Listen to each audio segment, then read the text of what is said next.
I want to see what this defense looks like. I just am not enthusiastic about seeing it against Missouri State. Like, all right, here's one. Oklahoma is a 40.5-point favorite against Missouri State. I don't think that's enough. I think OU covers and then some. Do you think they cover and then some?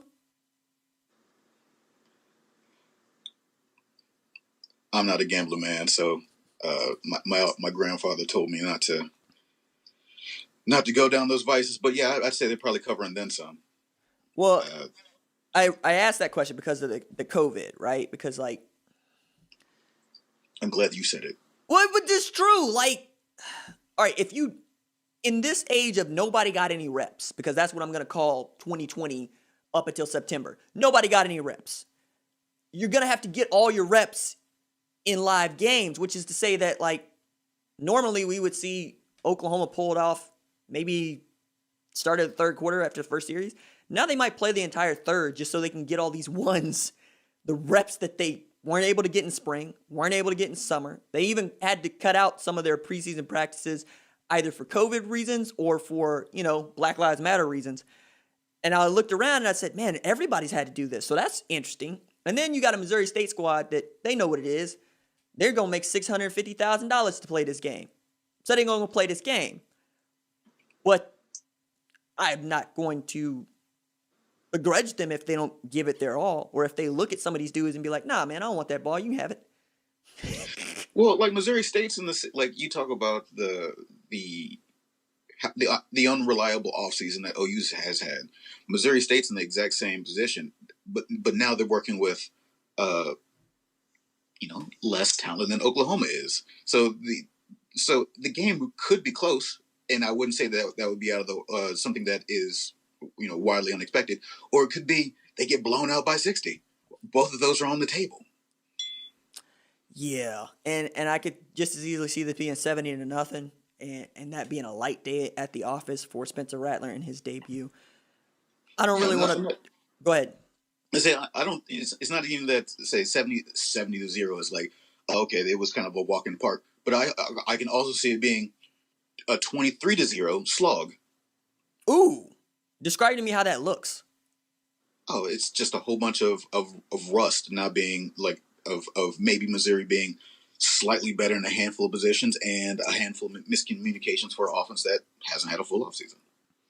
I mean, it's like you said, hey man, COVID's messing up everything. Yeah, it's made for some sloppy football, if brilliant football. And I kind of want to recap the weekend in this segment because, all right, so I had to style on one dude on the Twitters, and you would have said, RJ, let this man have his shine, but I could not see it. So a Middle Tennessee player tweeted a couple photos of him leaping over the top of an Army player, talking about, how good he felt. And then he was quickly pointed out to him, yo, man, you fumbled on this play. And then I had to come over the top, be like, y'all lost 42-0.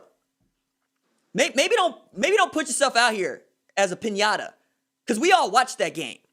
You went up to Mikey, and y'all got beat down. Like, the starting quarterback, Astro O'Hara, they compared him to Jalen. I say they. Ross Tucker compared him to Jalen Hurts, and I'm not a Jalen stan. And yet, he's out here talking about, yeah, he was like Jalen Hurts last year because he threw for 2,600 and rushed for 1,000. I'm like, first of all, 3,800 and 1,300 does not make, yeah. Second of all, the 19th person since 1996. It's like saying you're the 19th person to start a YouTube channel since 1996, I guess, in sports. Like, it's not really that much to be excited about. And yet, Ross Tucker was trying to gas this kid up. Anyway, Army rushes 62 times for over 300 yards because that's what Army does. And I'm ready to crown Army as the 2020 national champs. They get a tough game against BYU, but that's at Mikey Stadium, and BYU is going to be barnstorming anyway. I don't expect them to be any good. Then there's Marshall beating the hell out of Eastern Kentucky, but that's FCS versus FBS. And Eastern Kentucky had a new head coach. And then I looked around and said, who else lost? Okay, Southern Miss lost with a good quarterback at Jack Abraham to South Alabama, but they got two new coordinators. Aside, Southern Miss tried to hire Art Briles to be their offensive coordinator last year. Did you see this? Yeah. Okay. Do we need to talk about why that's a bad decision? I feel like you got something brewing up. Why is that? No, in our recent conversations, and stuff we just talked about, one of the things that I've been trying to think about is what is it that I take for granted that people know or understand? So I'm just thinking, do we need to address why Art Briles should not have a job in college football ever?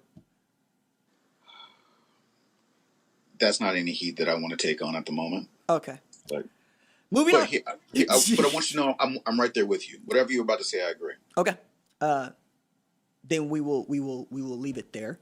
And then there was Arkansas State and Memphis, which was fun, but it was fun because Memphis's defense is bad and their offense is good. Like, they put up over 500 yards, and I barely noticed. And they might be, the American champs, but it's real interesting if they make the college football playoff. And then my favorite story from the weekend, the Big Ten. Because the Big Ten has decided that it wants to be like a boat in the ocean that just, sinks. Can't really say why, except maybe that it needed to sink. Because the Big Ten is self-owning in a way that I thought was impossible to start 2020. But so many things have proven to be possible in 2020. We got open records revealing that Nebraska's chancellor had emailed Kevin Warren, who is the Big Ten commissioner, on July 30th to be like, yo, in this call that we had among the university presidents of the 14 of us, I didn't like the way that it went. So I'm going to send you this note going, yo, we want to play football and we're going to lose $120 million. And we would really love to have a plan in place if, y'all are thinking that you want to do the cancellation thing. Next day, Kevin Warren cancels, didn't tell anybody.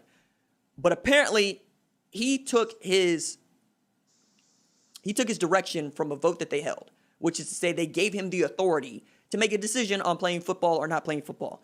So he made that decision. All right. Over the next month, we've gotten Ohio State parents flying to Rosemont, Illinois to protest outside the Big Ten office. We got Iowa and Nebraska parents sending letters to the Big Ten going, reverse the decision. We have Ohio State players who are quite literally distraught. We've had the NCAA come down with a rule that says not only are we going to extend the deadline, well, I should say this is a proposed rule. They haven't enacted it yet, but still the same. It's the Division I Council for Football. They're probably going to enact it. Mm-hmm. We're going to extend the dead period to October 31st, which means that the only ways that coaches can have contact with recruits is via written messages, email, text, Twitter, or phone calls, FaceTime, yada. And to add to that, we're also going to prevent any early enrollee from playing football if there's a spring season. So in that way, you're already saying to the kids that they have committed, hey, we don't care if you are skipping your senior seasons because we might think it's safe to play football in January. We're still not going to let you. And on top of that, this year of eligibility that everybody was granted, if you play fall competition at all, you can't play spring competition, which is to say like Central Arkansas is going to play 9-game schedule this year. And they already said we're just not going to play in the spring. But if they wanted to, now they can't. And what are you going to do with North Dakota State, who's going to have their showcase game on October 3rd? That's that one game. And you're going to tell us that the defending national champs and the most well-known FCS program in college football is not going to be allowed to play football in the spring because they played one game in the fall in their home stadium. What do you do with this information? What do you do with this if you're getting it from all directions except run and hide? All I see is that you're making enemies. I'm trying to discern as I'm going through all the information. Where's the win? What is all this benefit to? Especially whenever you're throwing stuff like early enrollees can't play, and if you play in the fall, you can't play in the spring. Who wins in that scenario? Who are we trying to protect? What's the? I'm at a loss. The only people that seem to be winning in this are the people that have chosen to play football. Mm. That's how this feels. It feels like you're penalizing the people who took what I think is the same decision to not play football. And you're just doubling down on that. And you're reinforcing some really bad habits by saying to hey, we know that you're losing hundreds of millions of dollars. We know that we have no way of helping you recoup that money. And we know that we're going to prevent you from trying to do anything possible to recoup that money in light of data that might change, new facts, as they say, that you might be given, all these other things that might lead you to some rationalization, despite what you might think of playing football. And then they throw a restrictor plate on top of that. Yeah. I don't understand. The NCAA is a maid service, man. Y'all need to fire the maid. Fire the maid. That's speaking purely from a business standpoint. You're preventing me from doing my job. And I don't actually need you to do my job. That means that I no longer need you. Meanwhile, we got, most of the Big Ten looking at the NCAA saying, I guess that's what it is. And yet we have mass hysteria everywhere else. And university presidents coming out being like, yeah, I told Kevin Warren not to do that. And it's like we got 2 sworn affidavits that said you did tell him to do that. So you're lying. He's lying. You're lying. So many people are trying to protect themselves because it's like, I don't remember there being a vote. And someone's like, yeah, here's an email saying that we had a vote. Interesting. I would not be surprised if Kevin Warren just kind of walks out on the Big Ten Network saying, okay, here's my little black book of receipts. Fight me. Because that's what I would do at this point. You're not just like when he got styled on by the Rutgers president, talking about, I told him we wanted to play football. You in New Jersey. It's unlawful for you to play football. And you're Rutgers. You're Rutgers. You take $40 million. You don't get it. You don't earn it. Like, we let you be in this league. And I gotta take noise from you? Nah, man. I gotta show up at the Rutgers president's office in a hazmat suit going, we got a squad. Put on your suit. I can't let you do this to me. I'm sorry. My feelings, my pride are worth more than this job. Let's go. All right, so then on top of all of this, Jim Harbaugh being peak Jim Harbaugh. Okay. On the same day we get 6 games college football, Jim Harbaugh joins the parents and fans outside the big house to march around. And then so marching around, he's got his daughter's hand. They got on mask. He's asked by a Detroit Free Press, reporter, have you had any conversations with President Mark Schlichtel about, playing football? He's like, no. We exchanged some texts. Ward does all of that. Ward Manuel is the athletic director at Michigan. But I haven't heard anything. I want to play football.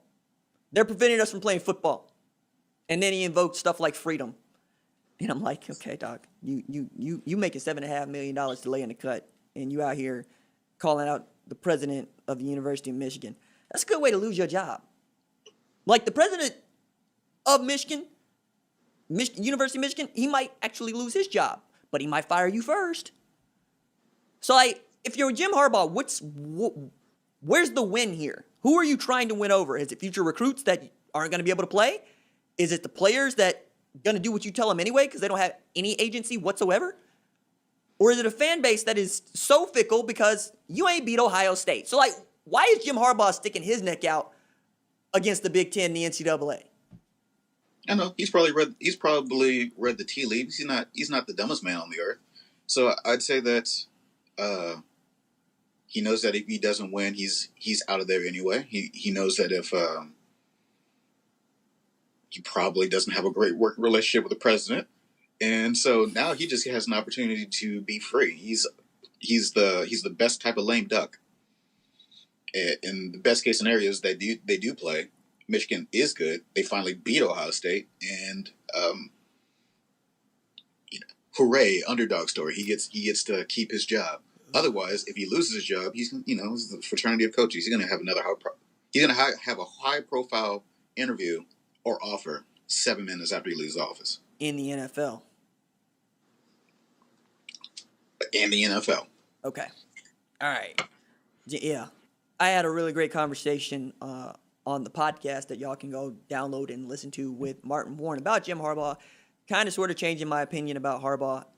And plus, his son, Darian Green Warren, is one of my favorite kiddos in the true freshman class.